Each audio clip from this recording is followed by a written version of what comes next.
ರಾಮನ ಪ್ರಾಣ ಪ್ರತಿಷ್ಠಾಪನೆ ಹಿನ್ನೆಲೆ ದೀಪ ನಮನವನ್ನ ಸಲ್ಲಿಸಲಾಗ್ತಾ ಇದೆ. 6,000 ಹಣತೆಗಳಿಂದ ಮೂಡಿ ಬಂದ ಶ್ರೀರಾಮನ ಚಿತ್ರ ಇದು.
ರಚಿಸಿದ್ದೇವೆ.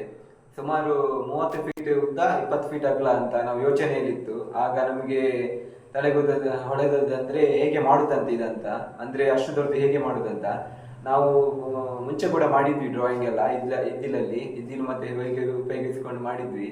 ಹಾಗೇನು ಕೂಡ ಇದನ್ನು ಫ್ಲೆಕ್ಸ್ ಅಲ್ಲಿ ಡ್ರಾಯಿಂಗ್ ಮಾಡಿ ಆದ್ಮೇಲೆ ಕೆಳಗಡೆ ಅಯೋಧ್ಯೆದು ಚಿತ್ರ ಮಾಡಿದ್ವಿ, ಮೇಲ್ಗಡೆ ರಾಮದೇವರಿದ್ದು. ಇದನ್ನು ಹೇಗೆ ಮಾಡುದಂತ, ಅಂದ್ರೆ ಹೇಗೆ ಮಾಡಿದ್ರೆ ಒಳ್ಳೇದು ಕಾಣಿಸ್ಬೋದಂತ ನಾವು ಯೋಚನೆ ಡಿಸ್ಕಸ್ ಮಾಡಿದ್ವಿ. ನಾವು ಮತ್ತೆ ರೋಹಿತ್, ಅಕ್ಷಿತ್ ಅವರೆಲ್ಲ ಸೇರ್ಕೊಂಡು ಮೊದಲು ನಾವು ಸ್ಕೆಚ್ ಮಾಡಿದ್ವಿ ಹೇಗೆ ಮಾಡುದಂತ. ಸ್ಕೆಚ್ ಮಾಡಿದ್ಮೇಲೆ ನಾವು ಹೇಗೆ ಅದನ್ನು ತೋರಿಸ್ಬೋದಂತ, ಅಂದ್ರೆ ಅದು ವ್ಯೂ ಹೇಗೆ ಕಾಣ್ಬೋದು, ಅಂದ್ರೆ ವ್ಯೂ ನೋಡ್ಬೇಕಾದ್ರೆ ನಾವು ಡ್ರೋನ್ ಅಲ್ಲಿ ನೋಡ್ಬೇಕಾಗ್ತದೆ. ಕಣ್ಣಲ್ಲಿ ಏನು ನಮ್ಗೆ ಅಷ್ಟು ಕಾಣಲ್ಲ, ಅಂದ್ರೆ ಅಷ್ಟು ದೊಡ್ಡದಾಗಿರುವುದರಿಂದ ಇದನ್ನು ನಾವು ಪ್ಲಾನ್ ಮಾಡಿದ್ವಿ. ಆದ್ಮೇಲೆ ಇದನ್ನು ಒಂದು ದಿವಸ ಮಾಡ್ಬೇಕಂತ ನಮ್ಗೆ ಪ್ಲಾನ್ ಇತ್ತು. ನಾವಂದ್ರೆ 12 ತಾರೀಕಿಗೆ ಮಾಡ್ಬೇಕಂತಿತ್ತು, ಅದು 18 ತಾರೀಕಿಗೆ ಮಾಡಿದ್ವಿ ನಾವು. ಅಂದ್ರೆ ಮೊದಲೇ ಮಾಡುವಂತ, ಸ್ವಲ್ಪ ಜನಗಳಿಗೆ ಆ ವಿಡಿಯೋ ಪ್ರಚಾರ ಮಾಡುವಂತ. ಅಂದ್ರೆ ನಮ್ಮ 22ಕ್ಕೆ ರಾಮ ಅಯೋಧ್ಯೆದು ಉದ್ಘಾಟನೆ ಆಗ್ತುಂಟು, ಅದಕ್ಕಿಂತ ಮುಂಚೆ ಮಾಡ್ಬೇಕಂತ ನಮ್ಗೆ ಆಸಕ್ತಿ ಇತ್ತು. ಅದಕ್ಕೆ ನಾವು ಹಣತೆಯಲ್ಲಿ